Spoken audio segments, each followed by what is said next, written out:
आप लोग का बहुत बहुत स्वागत है फॉर स्टडी पावर में। आज हम लोग देखने वाले हैं क्लास 11th का काफी इंपॉर्टेंट सेशन जो आपका पॉलिटिकल साइंस का होगा। इसमें हम लोग देखने वाले हैं मोस्ट इंपॉर्टेंट ऑब्जेक्टिव और साथ में सब्जेक्टिव क्वेश्चन आंसर। ठीक है, तो आप सही बच्चे अगर 2024 में बोर्ड एग्जाम देने वाले हैं 11th का, ठीक है 11th का जो बोर्ड एग्जाम होता है वो आप देने वाले हैं, तो ये वीडियो सिर्फ आपके लिए है। आप अगर पॉलिटिकल साइंस के स्टूडेंट हैं तो बिल्कुल आपके लिए ही ये वीडियो है। आपको यहाँ पर मोस्ट इंपॉर्टेंट ऑब्जेक्टिव के साथ साथ सब्जेक्टिव भी बताया जाएगा जो आपके एग्जाम में सीधे प्रश्न पूछे जाएंगे। ठीक है, तो चलिए आज के धमाकेदार सेशन को शुरू करते हैं। सही बच्चे शुरू से अंत तक बने रहिएगा इस वीडियो में, और जो बच्चे नहीं होंगे सही बच्चे इस चैनल को सब्सक्राइब करके बेल आइकन कॉल पे सेलेक्ट कर लीजिएगा, लाइक कर दीजिएगा इस वीडियो को और शेयर जरूर कीजिएगा अपने फ्रेंड्स अपने दोस्तों के साथ, ताकि उनको भी इस सेशन से फायदा हो। ठीक है, मजा आएगा इस सेशन में, तो सही बच्चे एकदम एक्साइटेड रहेंगे। ठीक है, चलिए आगे बढ़ेंगे बच्चों। हम लोग यहाँ पर क्वेश्चन देखेंगे फटाफट से, और क्वेश्चन को थोड़ा सा जो है हम लोग बढ़िया से देखने के लिए पूरा जो है एडजस्ट कर लेंगे। ठीक है, तो देखिए प्रश्न आपका पहला है और इसमें पूछ रहा है आपसे कि भारतीय संविधान कब लागू हुआ। काफी आसान प्रश्न लग रहा है, और यहाँ पर अथवा में पूछ रहा है कि इस तरह से भी क्वेश्चन पूछा जा सकता है कि भारत में गणराज्य की स्थापना कब हुई। ठीक है, देखिए दोनों प्रश्न में जो है सेम आंसर होगा, लेकिन यहाँ पर क्वेश्चन पूछने का तरीका अलग है। तो आप लोग यहाँ पर इस चीज को ध्यान में रखिएगा कि इस तरह से भी क्वेश्चन पूछा जाता है आपके एग्जाम में। ठीक है बच्चों, यहाँ पर ध्यान देंगे कि हमारा जो संविधान है कब लागू हुआ था, 26 जनवरी 1949 को, 26 जनवरी 1950, 30 अक्टूबर 1950, 20 नवंबर 1950 को। जवाब क्या होगा बच्चों आपका यहाँ पर, तो सही बच्चे ध्यान दीजिएगा कि आपका जो जवाब होगा प्यारे बच्चे, ये आपका जवाब है, बिल्कुल सही उत्तर आपके यहाँ पर हो जाएंगे 26 जनवरी 1950। ऑप्शन नंबर ए जो है आपका बी वाला बिल्कुल राइट आंसर हो जाएगा। ठीक है, आगे बढ़ेंगे बच्चे। यहाँ पर अगला प्रश्न आपके सामने आ जाता है 2 नंबर में, और इसमें पूछा जा रहा है आपसे, क्या पूछा जा रहा है प्यारे बच्चे, आपका यहाँ पर पूछा जा रहा है कि भारतीय संविधान का स्वरूप है,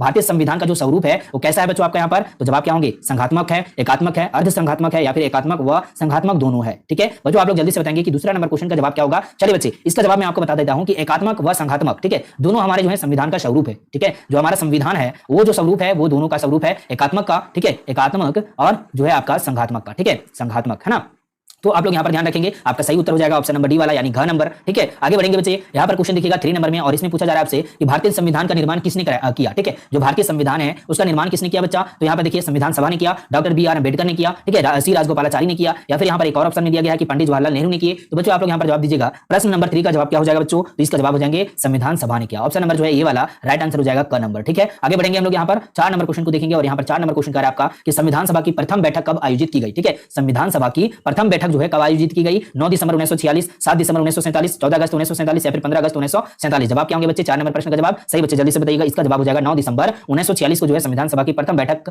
जो है आयोजित की गई थी। ठीक है, ऑप्शन नंबर ये वाला क्या होगा, ये जो है राइट आंसर हो जाएंगे। अगला प्रश्न है 5 नंबर में, इसमें पूछा जा रहा है आपसे कि भारत विभाजन के परिणाम स्वरूप संविधान सभा के सदस्यों की संख्या घटकर कितनी रह गई थी। जो हमारा भारत विभाजन हुआ था उस परिणाम स्वरूप जो है, उसके परिणाम स्वरूप संविधान सभा में कितने सदस्यों का जो है संख्या बच गया था, तो 260, 271, 299 या फिर 265 बच्चों। इसका जवाब क्या हो जाएगा 5 नंबर में, इसका जवाब है 299। ऑप्शन नंबर सी जो है करेक्ट आंसर हो जाएंगे। ठीक है, आगे बढ़ेंगे। यहाँ पर 6 नंबर प्रश्न आपसे पूछा जा रहा है कि संविधान सभा में अनुसूचित वर्ग के कितने सदस्य थे। ठीक है, संविधान सभा में जो है अनुसूचित वर्ग के कितने सदस्य थे बच्चे, 34 थे, 36 थे, 26 थे, 42 थे, कितने थे, इसका जवाब क्या है, तो इसका जवाब है 26 थे। ठीक है, 26 सदस्य ऐसे थे जो कि अनुसूचित सदस्य थे। ठीक है, देखिए सदस्य यहाँ पर लिख देते हैं जो कि किस वर्ग से आते थे, तो अनुसूचित वर्ग से आते थे। ठीक है, तो आपको यहाँ पर ध्यान रखना है बच्चों। आगे बढ़ेंगे हम लोग यहाँ पर अगला प्रश्न पे। 7 नंबर प्रश्न आपसे कह रहा है कि भारतीय संविधान सभा में, ठीक है, किस राजनीतिक दल का वर्चस्व था। वर्चस्व किसका था बच्चों, मुस्लिम लीग का वर्चस्व था, हिंदू महासभा का जो है वर्चस्व था, या फिर यहाँ पर कांग्रेस का वर्चस्व था, या फिर जनसंघ का वर्चस्व था, ये आपसे पूछ रहा है। तो बच्चों यहाँ पर जवाब होगा कांग्रेस का उस टाइम पे जो है वर्चस्व था। ठीक है, संविधान सभा पे, तो यहाँ पर ऑप्शन नंबर जो है सी वाला राइट आंसर हो जाएगा। क्वेश्चन एक बार जो है आप लोग फिर देख लीजिए। यहाँ पर क्वेश्चन है कि संविधान सभा में किस राजनीतिक दल का वर्चस्व था, तो कांग्रेस का था। ठीक है, अगला प्रश्न है 8 नंबर में, इसमें पूछा जा रहा है आपसे कि संविधान के विषयों पर विचार विमर्श हेतु कितनी समितियों का गठन किया गया। ठीक है, कितनी समितियों का गठन किया गया बच्चों, 7, 6, 8 या फिर 10। तो बच्चों यहाँ पर जवाब क्या होगा 8 नंबर का, इसका जवाब हो जाएगा आपका बिल्कुल सही उत्तर। यहाँ पर देखिए सही बच्चे ध्यान से, ठीक है, ध्यान से देखिएगा, आपका जवाब हो जाएगा प्यारे बच्चे आपके बिल्कुल सही उत्तर 8। ठीक है, 8 आपके यहाँ पर बिल्कुल ऑप्शन नंबर सी वाला जो है करेक्ट आंसर हो जाएगा। ठीक है, चलिए तो यहाँ पर मैं आपको जो है ऑब्जेक्टिव बता दिया हूँ। अब आगे हम लोग जो है सब्जेक्टिव देखेंगे, 1 लाइन क्वेश्चन देखेंगे। ठीक है, और 1 नंबर वाला 2 नंबर वाला क्वेश्चन आपका आ जाता है यहाँ पर अति लघु उत्तरीय प्रश्न। अति लघु उत्तरीय प्रश्न में क्या आपसे जो है यहाँ पर पूछा गया है, तो आप लोग यहाँ पर ध्यान दीजिएगा बच्चों। यहाँ पर प्रश्न पहला है कि संविधान की एक सरल परिभाषा क्या है। ठीक है, लिखेंगे हम लोग संविधान। अगर पूछेगा कि संविधान क्या है बच्चों, तो संविधान का बात करें तो संविधान कुछ ऐसे बुनियादी सिद्धांतों का समूह है। ठीक है, ऐसे बुनियादी सिद्धांतों का समूह है जिसके आधार पर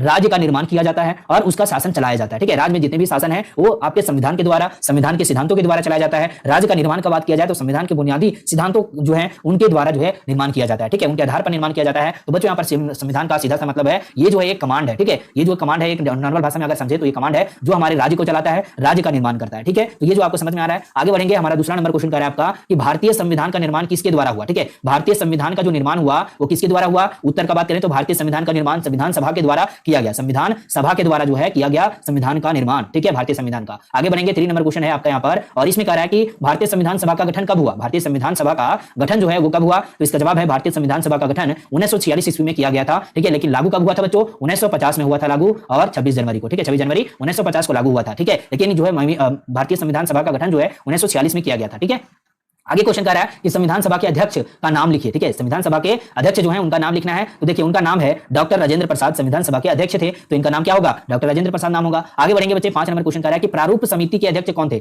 प्रारूप समिति के अध्यक्ष कौन थे? तो प्रारूप समिति के अध्यक्ष का बात करें तो डॉक्टर भीमराव अंबेडकर जी थे। ठीक है, ऑप्शन नंबर इसमें नहीं है, बिल्कुल वन लाइनर क्वेश्चन है, तो आपको ध्यान देना है। ठीक है, आगे बढ़ेंगे 6 नंबर में, और इसमें कह रहा है आपका कि भारत का संविधान कितने समय में तैयार हुआ? जो भारत का संविधान है वो कितने समय में तैयार हुआ बच्चों? तो जो भारतीय संविधान है ना वो 2 वर्ष 11 माह 18 दिन की अवधि में बनकर तैयार हुआ। ठीक है, तो समय लगा 2 वर्ष 11 महीना और 18 दिन। ठीक है, तो ये जो है समय है संविधान बनने का, संविधान जो है तैयार होने का। आगे बढ़ेंगे बच्चे हम लोग यहाँ पर 7 नंबर में, और इसमें पूछ रहा है आपसे कि भारत के संविधान में कितने अनुच्छेद, अनुसूचियां और परिशिष्ट है। ठीक है, जो अनुच्छेद है वो कितना है, आपका अनुसूचियां कितना है और परिशिष्ट कितना है, ये सभी चीज को अगर पढ़ेंगे तो हम लोग जो है लॉ का पूरा जानकारी रखेंगे। ठीक है, तो देखिए आपको ये जो है अनुच्छेद पढ़ना है बिल्कुल आपके कंपटीशन लेवल पे। ठीक है, आगे कंपटीशन लेवल पे ये सारा चीज आपसे पूछा जाता है, आपके इंटरव्यू में पूछा जाता है, आपके कोई भी कंपटीटिव एग्जाम हो। ठीक है, तो अगर उसमें पॉलिटिकल साइंस आ गया है सब्जेक्ट, ठीक है, सिलेबस में, तो आपको यहाँ पर जो है ये अनुच्छेद, अनुसूचियां, परिशिष्ट जो है इससे क्वेश्चन बहुत सारे पूछे जाते हैं बच्चों। ठीक है, तो देखिए अगर बात करें यहाँ पर अनुच्छेद का, तो अनुच्छेद है 395। अनुच्छेद कितना है? 395 है। अनुसूचियां जो है वो 12 है, और यहाँ पर जो है परिशिष्ट जो है ना वो 9 है। ठीक है, परिशिष्ट कितना है? 9 है। अनुच्छेद 395 है और अनुसूचियां जो है वो 12 है। ठीक है, याद रखेंगे आप लोग सभी बच्चे। ठीक है, ये क्वेश्चन काफी इंपोर्टेंट है बच्चों। ठीक है, चलिए आगे बढ़ेंगे हम लोग यहाँ पर और देखेंगे 8 नंबर प्रश्न को, और इसमें कहा गया है कि भारतीय संविधान के 2 प्रमुख स्रोत क्या है। ठीक है, जो भारतीय संविधान बना है, ठीक है, तो उसका प्रमुख स्रोत कौन कौन सा है? 2। ठीक है, तो देखिए भारतीय संविधान के 2 प्रमुख स्रोत का बात करेंगे तो अमेरिका का संविधान, ठीक है, वहां से हम लोग जो है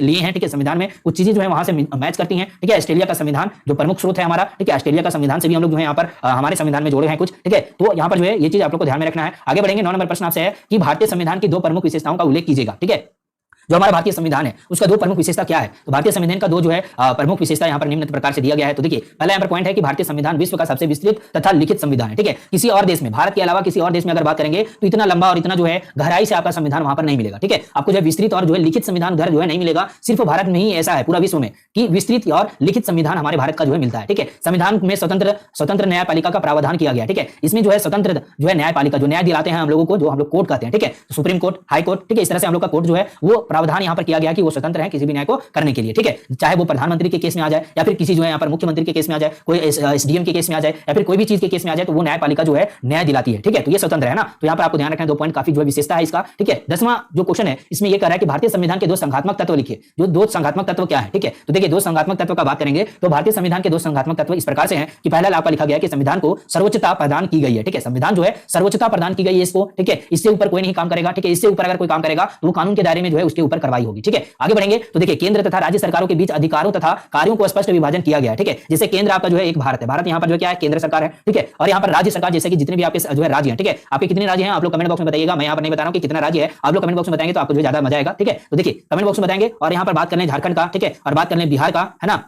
तो यहाँ पर इसी प्रकार से जितने भी राज्य हैं आपके, ठीक है, सभी का अलग अलग जो है कार्य का जो है अलग अलग अधिकार बटा गया है। ठीक है, झारखंड में अलग अलग जो पोस्ट रहते हैं, ठीक है, आपके झारखंड में, है ना, तो वो वहां पर बटा हुआ है। केंद्र सरकार जो है वो जो ज्यादा हस्तक्षेप नहीं करते हैं, झारखंड सरकार या फिर बिहार सरकार या फिर यूपी सरकार, किसी भी सरकार के अंतर्गत में, लेकिन यहाँ पर बातचीत होती है। ठीक है, डिसीजन मेकिंग होता है। ठीक है, जब यहाँ पर मामला अगर फंस जाता है कि झारखंड में कोई ऐसा जो है योजना है या फिर कुछ ऐसी चीज है जो हमारा जो है झारखंड जो सरकार है या फिर बिहार सरकार या फिर यूपी सरकार वो सुलझा नहीं पा रहा होता है। ठीक है, या फिर उसमें जो है कुछ गड़बड़ी होने लगती है तो केंद्र सरकार यहाँ पर दखलंदाजी करेगा। और अगर इन दोनों में, केंद्र सरकार और जो है राज्य सरकार, इन दोनों में अगर लड़ाई होती है किसी भी बात को लेकर के, तो अगर जो बात मानने का बात होता है ना कि कौन किसका बात माना जाएगा, ठीक है, तो वो केंद्र सरकार का बात माना जाएगा। ठीक है, इस प्रकार से आपका यहाँ पर जो है संघात्मक तत्व है। ठीक है, तो आप लोग ध्यान में रखिएगा। नेक्स्ट हमारा जो 11 नंबर प्रश्न है बच्चों, इसमें कह रहा है आपका कि भारतीय संविधान के 2 एकात्मक तत्व किस तरह से हैं। ठीक है, तो देखिए एकात्मक तत्व है, आप लोग यहाँ पर देखेंगे संविधान में एक हरी नागरिकता का प्रावधान किया गया। ठीक है, एक हरी, ठीक है, एक हरी नागरिकता का प्रावधान किया गया है संविधान में। ठीक है, तो नागरिकता आपको मिलेगी अगर आप किसी और देश में नागरिकता ले लेते हैं। किसी और देश का मतलब यहाँ पर जो है अमेरिका में या फिर जो है कनाडा में या फिर किसी और देश में आप लोग यहाँ पर जो है नागरिकता ले लेते हैं, तो यहाँ से आपका नागरिकता हट जाएगा। ठीक है, यहाँ पर केवल अपने देश का ही नागरिकता रख सकते हैं। ठीक है, और किसी का नहीं रख सकते हैं, है ना। और यहाँ पर बात करें तो संविधान द्वारा एक ही न्याय व्यवस्था की स्थापना की गई है। ठीक है, एक ही न्याय व्यवस्था की स्थापना की गई है, तो संविधान के द्वारा एक ही न्याय व्यवस्था का जो है स्थापना किया गया बच्चों, न्यायपालिका। ठीक है, न्यायपालिका, है ना, तो इस बात को आप लोग को ध्यान में रखना है। ओके, चलिए आगे बढ़ते हैं। हमारा 12 नंबर प्रश्न है कि संविधान सभा का गठन किस मिशन के अनुसार किया गया था? किस मिशन के अनुसार किया गया था? तो संविधान सभा का गठन सन 1946 की कैबिनेट मिशन योजना के अनुसार किया गया था। किसके अनुसार? कैबिनेट मिशन योजना बच्चों, आप लोग याद रखिएगा, ये काफी इंपॉर्टेंट है, बीबीआई है बच्चों। यहाँ पर 1946 भी आप लोग याद रखिएगा कि कब जो है कैबिनेट मिशन जो है योजना जो है प्रारंभ हुआ था, गठन हुआ था, 1946 आपका होगा। और संविधान सभा का गठन जो है किस मिशन के अनुसार हुआ था? तो कैबिनेट मिशन के अनुसार हुआ था। ठीक है, आगे बढ़ेंगे। 13 नंबर प्रश्न आपसे है कि संविधान सभा के लिए सदस्यों की संख्या कितनी निर्धारित की गई है? ठीक है, संविधान सभा में सदस्यों की संख्या जो है कितनी निर्धारित की गई है? तो इसका उत्तर है बच्चे, जिस समय संविधान सभा के गठन का कार्य हुआ उस समय तक भारत का विभाजन नहीं हुआ था। ठीक है, जब जो है जिस समय संविधान सभा का गठन कार्य हो रहा था उस समय जो है भारत का विभाजन नहीं हुआ था। ठीक है, अतः अविभाजित भारत के लिए संविधान सभा के सदस्यों की संख्या 385 निर्धारित की गई थी। ठीक है, तो इस वो समय है यहाँ पर कि जब भारत और पाकिस्तान एक हुआ करते थे। ठीक है, तो भारत और पाकिस्तान एक हुआ करते थे, ये तो पूरा भारत ही था। ठीक है, तो उस टाइम क्या हुआ था, जब विभाजन नहीं हुआ था तो वहां पर जो है सदस्यों की संख्या जो है वहां पर निर्धारित की गई थी 385 रहेगी। ठीक है, 385 रहेगी, है ना। तो ये चीज आपको ध्यान में रखना है। आगे बढ़ेंगे, हमारा 14 नंबर प्रश्न कह रहा है आपसे कि अविभाजित भारत में संविधान सभा के लिए सदस्यों की संख्या का चयन कितना कितना निर्धारित किया गया था। ठीक है, अविभाजित भारत में संविधान सभा के लिए सदस्यों की संख्या का चयन जो है कितना कितना निर्धारित किया गया था। तो बच्चों यहाँ पर ध्यान देंगे आप लोग कि अविभाजित भारत जो है उसमें संविधान सभा के सदस्यों के चयन के लिए प्रांतों को 292 सदस्यों का चुनाव करने के लिए निर्देश दिया गया था। और देसी रियासतों, ठीक है, देसी रियासतों का मतलब जो राजा थे, रजवाड़े थे, ठीक है, जो राजा वाला जो पूरा बड़ा बड़ा जो किला हुआ करता था उसमें देसी रियासतों का बात करें तो 93 स्थान आवंटित किए गए थे। और जो 292 सदस्य थे वो कहाँ के थे, तो सदस्यों का चयन किया गया था प्रांतों से। ठीक है, तो बच्चों आप लोग यहाँ पर ध्यान दे रहे हैं सभी बच्चे। तो अविभाजित भारत में संविधान सभा के सदस्यों का चयन इस प्रकार से हुआ था, 292 प्रांतों के सदस्य रहेंगे। ठीक है, चुनाव करने का निर्देश दिया गया था और देसी रियासतें 93 रहेंगे, आवंटित किए गए थे बच्चों। तो यहाँ पर जो आपका जवाब हो चुका है बिल्कुल 14 नंबर का। आगे बढ़ेंगे, 15 नंबर क्वेश्चन है कि भारत के विभाजन के पश्चात संविधान सभा के सदस्यों की संख्या घटकर कितनी रह गई। जब भारत जो है विभाजित हो गया, ठीक है, पाकिस्तान बन गया एक और यहाँ पर जो है भारत रह गया। ठीक है, तो बच्चों यहाँ पर जो है इस तरह से अगर जो विभाजन हुआ उसके बाद कितना जो है संविधान सभा के सदस्यों की संख्या रह गई थी। तो भारत के विभाजन के परिणाम स्वरूप संविधान सभा के वास्तविक सदस्यों की संख्या जो है घटकर 299 रह गई। कितना, तो 299 रह गई थी बच्चों। पूरा जो है जब विभाजित नहीं हुआ था तब कितना था, 385 था। ठीक है, वहां पे जो अगर बात करें तो कहां से था, तो 200 जो है 200 कितना 92 है ना, 292 था प्रांतों से और 93 कितना था, 93 कहां से था बच्चों, तो देसी रियासतों से था। ठीक है, तो क्लियर आप लोगों को यहाँ पर। आगे बढ़ेंगे बच्चे, यहाँ पर 16 नंबर में इसमें पूछा गया है कि संविधान सभा ने औपचारिक रूप से भारतीय संविधान की रचना किस अवधि में की। ठीक है, तो देखिए संविधान सभा द्वारा भारतीय संविधान औपचारिक रूप से दिसंबर 1946 से, ठीक है, नवंबर 1949 के मध्य बनाया गया। ठीक है,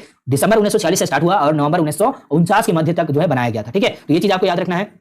17 नंबर क्वेश्चन आपका है यहाँ पर कि संविधान सभा की पहली बैठक किस तिथि को हुई थी। संविधान सभा का जो बैठक हुआ था पहला वाला वो किस तिथि का हुआ था। संविधान सभा की पहली बैठक का बात करें तो 9 दिसंबर 1946 को हुई थी। कब हुआ था बच्चों, 9 दिसंबर को हुआ था। कब, 1946 को। याद रखेंगे आप लोग यहाँ पर। इस बैठक का आयोजन अविभाजित भारत में किया गया था। ठीक है, मतलब जब जो है विभाजित नहीं हुआ था भारत उस टाइम का ये बात है। ठीक है, आगे बढ़ेंगे, हम लोग 18 नंबर क्वेश्चन देखेंगे। इसमें कह रहा है आपका कि विभाजित भारत में संविधान सभा की बैठक किस तिथि को हुई। जो विभाजित हो गया था भारत, ठीक है, तब जो है संविधान सभा की बैठक जो है किस तिथि को हुई थी, तो 14 अगस्त 1947 को जो है विभाजित भारत में संविधान सभा की बैठक हुई थी और 15 अगस्त को जो है भारत आजाद हुआ था। ठीक है, भारत आजाद हुआ था बच्चों, है ना। सही बच्चे जानते हैं, ओके, सही बच्चे जानते हैं। ओके, चलिए आगे बढ़ते हैं बच्चों। यहाँ पर हमारा जो आ जाता है 19 नंबर प्रश्न। इसमें पूछा गया है कि संविधान सभा का चुनाव किस प्रकार हुआ। जो संविधान सभा है उसका चुनाव कैसे हुआ, तो सन 1935 का बात करें तो इसमें जो है स्थापित किया गया था प्रांतीय विधानसभाओं के सदस्यों द्वारा अप्रत्यक्ष विधि से संविधान सभा के सदस्यों का चुनाव हुआ। ठीक है, मतलब ये हुआ कि जब 1935 का समय चल रहा था उस समय स्थापित किया गया था कि प्रांतीय विधानसभाओं के सदस्य द्वारा जो है अप्रत्यक्ष विधि से संविधान सभा के सदस्यों को चुनाव किया जाएगा। ठीक है, तो ये आपका हो गया। आगे बढ़ेंगे, हमारा जो है 20 नंबर क्वेश्चन है और इसमें कहा गया है आपका कि 26 नवंबर 1949 को संविधान सभा की आयोजित बैठक में कितने सदस्य थे। जो 26 नवंबर 1949 को संविधान सभा की आयोजित बैठक में कितने सदस्य थे बच्चे, तो 26 नवंबर 1949 को जो आयोजित हुआ था बैठक उसमें कुल 284, ठीक है, 284 सदस्य उपस्थित थे। इन सदस्यों ने ही अंतिम रूप से पारित संविधान पर अपने हस्ताक्षर किए थे। तो यहां पर एक और ऑब्जेक्टिव क्वेश्चन बन जाता है कि संविधान जो है संविधान पर जो हस्ताक्षर किया गया था उनमें सदस्यों की संख्या कितनी थी, तो 284 थी। ये जो है आपके 12th में भी क्वेश्चन पूछा जाता है। ठीक है, तो ये जो है आपको याद रखना है बच्चों। 20 नंबर क्वेश्चन का जवाब आपको बता चुके हैं और यहां पर काफी इंपॉर्टेंट सेशन आप लोगों का यहां पर रहा है। ठीक है, तो जितने भी प्यारे प्यारे बच्चे हमारे साथ जुड़े हैं आगे का जो क्वेश्चन है वो बाद में करेंगे बच्चे। ठीक है, चलिए, तो जितने भी बच्चे हैं आप लोग अगर इस सेशन को जो है आप सभी को पसंद आया है ये सेशन, तो आप सभी बच्चे लाइक कर दीजिएगा सेशन को फटाफट से। ठीक है, कमेंट करके बताइएगा कि कुछ और बताना चाहिए मुझे। ठीक है, क्या सुझाव आपका है। ठीक है, अगर मैं अच्छा से बता पाया हूं तो आप लोग जल्दी से कमेंट में लिख दीजिएगा, thank you so much sir ji. या फिर आप लोग जो है यहाँ पर सजेस्ट कर सकते हैं, कोई भी आपका सजेशन हो, कोई भी चीज आप मेरे से पूछना चाहते हैं, क्वेश्चन पूछना चाहते हैं, तो आप लोग यहाँ पर कमेंट बॉक्स में बता सकते हैं। आप लोग शेयर जरूर कीजिएगा इस सेशन को अपने फ्रेंड्स अपने दोस्तों के साथ। और जो बच्चे नए होंगे सब्सक्राइब करके बेल आइकन को ऑल पे सेलेक्ट कर लीजिएगा ताकि आने वाले जितने भी वीडियोस हैं प्रोवाइड किए जाएंगे मेरे द्वारा तो आपको जो है जरूर से उसका नोटिफिकेशन चला जाएगा यूट्यूब की तरफ से। तो वह नोटिफिकेशन तब जाएगा जब आप सब्सक्राइब कर लीजिएगा चैनल को और बेल आइकन को ऑल पे सेलेक्ट कर लीजिएगा। जितने भी आपके लाइव क्लास होंगे उसका भी नोटिफिकेशन जाता रहेगा। ठीक है, और यहाँ पर बात करें तो आपको जो है टेलीग्राम चैनल को ज्वाइन करना है जिसका लिंक डिस्क्रिप्शन बॉक्स में दिया गया है। ठीक है, अगर टेलीग्राम ज्वाइन करते हैं तो वहां पे आपको जो है फ्री में पीडीएफ आप लोग को मिलने वाला है, सारा इंफॉर्मेशन जो है इन्फॉर्मेशन, ठीक है, इंफॉर्मेशन वो भी मिलने वाला है प्यारे बच्चों। बिल्कुल आप लोग अपडेट रहेंगे। ठीक है, अप टू डेट रहेंगे आप लोग यहाँ पर। तो सही बच्चे ध्यान दीजिएगा इस बात को कि आप लोग को टेलीग्राम चैनल को भी ज्वाइन करना है। ठीक है, तो आज के लिए इस सेशन में इतना ही रखते हैं प्यारे बच्चे। ठीक है, तो लाडनो आपसे विदा ले रहे हैं। ठीक है, तब तक के लिए जय Hind, Vande Mataram, thank you so much.